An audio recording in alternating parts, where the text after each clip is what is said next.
Comme je vous parle très souvent lors des conférences ou lorsque on fait des réunions ou lors des vidéos, je vous parle souvent de la Torah, du Talmud, de la Kabbale. Alors, comme c'est quelque chose que j'aime, un domaine que j'aime beaucoup, je voulais vous le faire un petit peu partager. Et ce modeste film, qui peut-être en inspirera d'autres, est destiné à vous faire connaître un petit peu ce monde de la Torah juive, et voilà, sans aucune prétention et dans un esprit universaliste.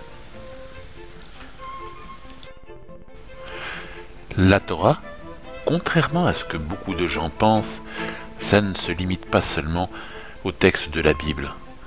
En fait, la Torah, c'est la résultante de milliers de livres qui sont écrits dans des langues, de nombreuses langues de tous les pays, très différentes, quelquefois dans des langages mystérieux. La Torah, c'est aussi la discussion de rabbins entre eux, et aussi leurs actions, l'exemple de leurs actions. La Torah, ça va beaucoup plus loin que simplement le texte de la Bible. Cette partie de la Torah qui est peu connue, on l'appelle très très souvent Torah orale ou Torah Sheba'al Peh.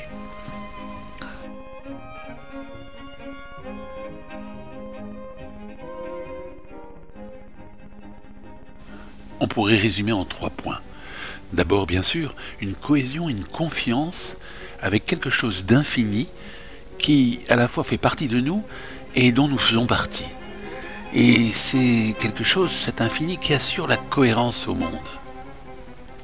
Bien sûr, aimer son prochain comme soi-même, et aussi se libérer soi-même de l'esclavage, et libérer tous les autres de l'esclavage. Rendre tout le monde des hommes libres. Troisième point, la joie quasi obligatoire. Faire pendant 24 heures chaque semaine, 24 heures de joie avec des bons plats, avec des gens qu'on va inviter, avec lesquels on va être en convivial, dans une situation conviviale, et on va tous s'amuser. Et une joie au moins 3-4 semaines par an. Et encore une année entière de joie complète sans travailler pendant une année pendant tous les 7 ans.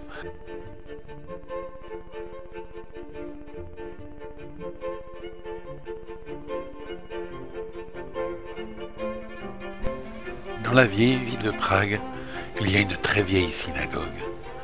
Il y a plusieurs siècles, un rabbin kabbaliste l'habitait. Ce rabbin avait des pouvoirs extraordinaires. Il a créé quelque chose d'incroyable. Un golem. Un golem, c'est un être vivant. Un humain qui bouge, mais qui est sans âme. Un soir, le golem est venu à moi en rêve. Il ne pouvait pas parler, mais je comprenais tout ce qu'il voulait. Tu veux avoir une âme?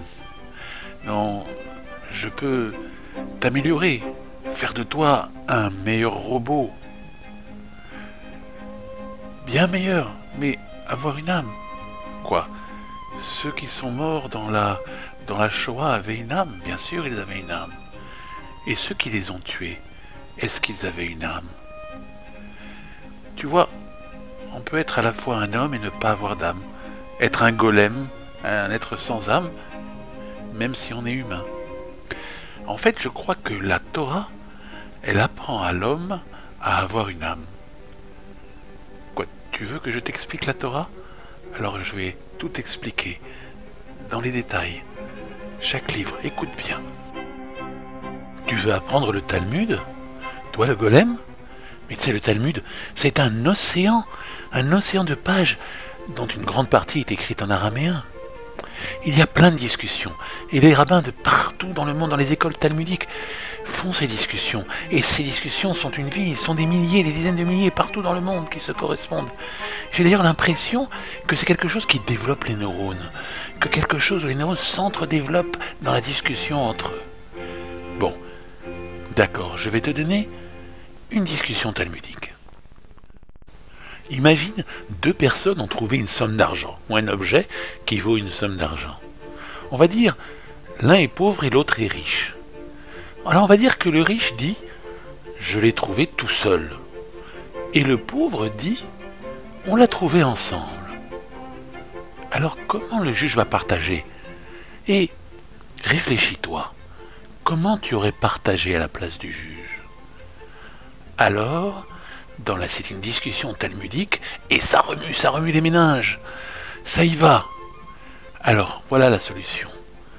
Il y aura 3 quarts pour celui qui a dit je l'ai trouvé tout seul, et 1 quart pour celui qui a dit on l'a trouvé ensemble. Réfléchis bien, la solution est mathématique. Que chacun ait menti ou dit la vérité, il ne perd ou ne gagne qu'un quart. Trouvons une autre façon de raisonner. Allez, ça remue, ça réfléchit. Celui qui a dit je l'ai trouvé tout seul, il pense que tout est à lui. Donc a fortiori la moitié. Celui qui a dit on l'a trouvé ensemble, il dit que une moitié est à lui et l'autre moitié est à l'autre. Donc, ils sont tous les deux d'accord sur une moitié.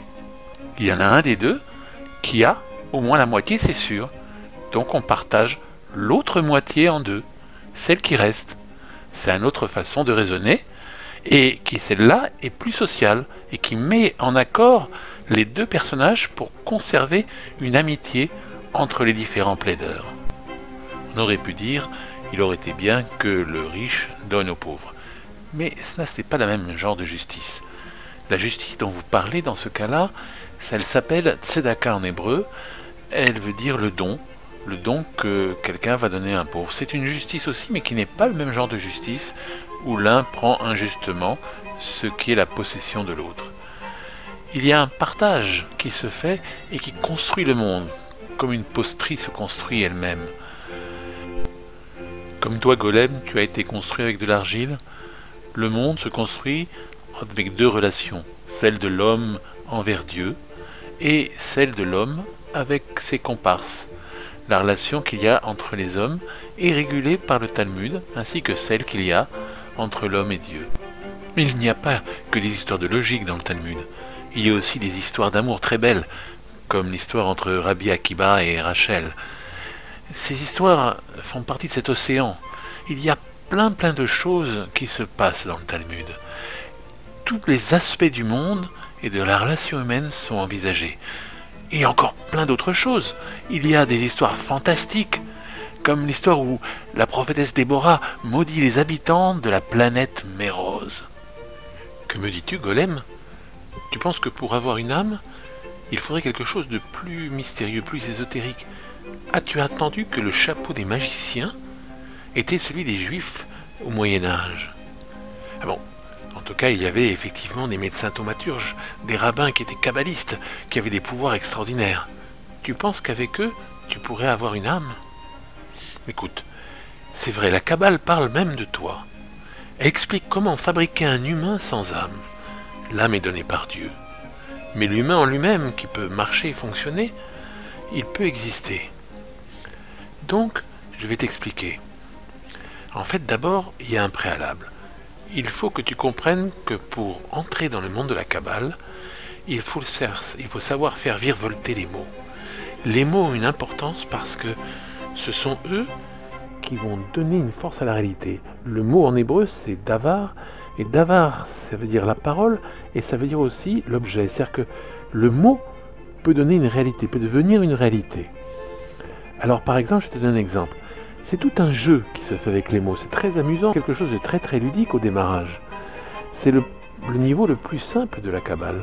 Par exemple, le mot Mitzraïm en hébreu, qui veut dire Égypte, eh bien, ça a les mêmes lettres, grâce au système de l'écriture hébreu, les mêmes lettres que le mot Metzarim, les limites.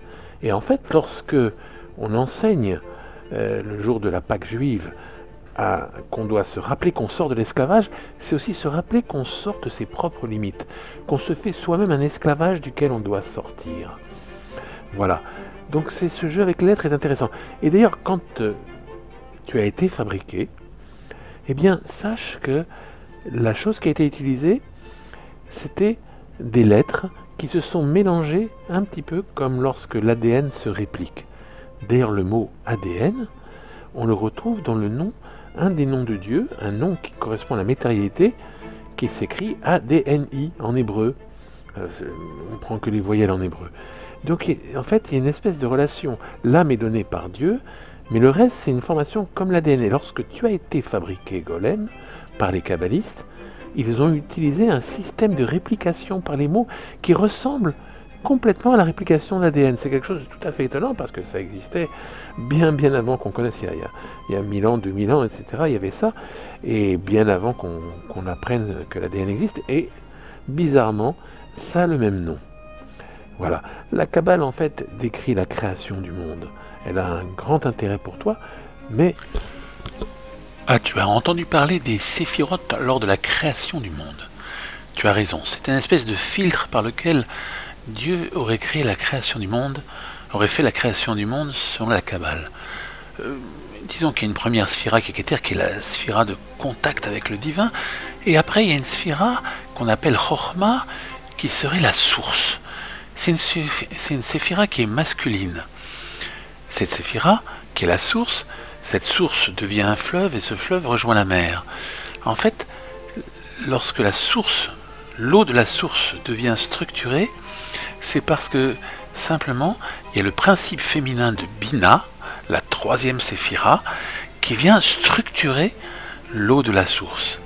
En fait, si je résume, tu as la Chochma qui est masculine, l'homme est une espèce d'énergie de source qui va être structurée par un esprit féminin. C'est-à-dire que l'esprit féminin est la structuration de cette espèce d'énergie masculine. Voilà comment on pourrait résumer, mais et on peut continuer encore. En fait, tu trouves tout cela trop compliqué. Tu voudrais connaître un maître comme celui qui t'a fabriqué. Eh bien écoutez, il y a beaucoup de maîtres et ils sont tous très différents. Ils s'expriment de façon différente. Quelquefois, ils sont en opposition les uns avec les autres. Il y a des maîtres qui s'expriment par les contes, comme le fameux conte de la princesse disparue. D'autres qui s'expriment encore différemment, avec les grandes réunions racidiques. D'autres qui s'expriment avec des métaphores, comme celle du roi avec son fils, etc. D'autres qui s'expriment par l'étude très précise des lois. D'autres qui s'expriment par les qualités que l'on doit changer, avec une espèce de psychologie très intéressante qui s'appelle les midot. Il y a plein d'aspects chez les maîtres. Sache que les kabbalistes expliquent que l'on peut communiquer avec les maîtres, même ceux qui ne sont plus de ce monde, avec leurs livres. Leur livre sert de jonction entre eux, où qu'ils soient, et la personne qui est en train de le lire. Et il y a quelque chose qui va se passer. Même quelquefois, le maître vient à l'intérieur de la personne, s'appelle le hibour, pour le conseiller et l'aider à évoluer. Comment? Tu penses que les gens vont te refuser? Que les Juifs vont te refuser pour ce que tu es? Il n'y a pas de racisme, pas d'exclusion dans le judaïsme. Aucun. Le Messie lui-même, le Messie qui va libérer le monde entier, descend d'une femme qui s'était mise à la croisée des chemins, au lieu des prostituées. Il descend d'une autre aussi, dans sa descendance, qui faisait partie d'un peuple qui avait été maudit. Josué s'est marié avec une prostituée qui tenait une maison de prostitution. Chacun a sa possibilité d'évolution. Certains grands maîtres, ou même des juges, étaient d'anciens brigands. Il n'y a pas de racisme, pas d'exclusion. Moïse s'est marié avec une femme noire. Idem pour le roi Salomon. Alors, le judaïsme n'est pas prosélyte, il ne va pas chercher à t'attirer, mais la conversion est toujours possible.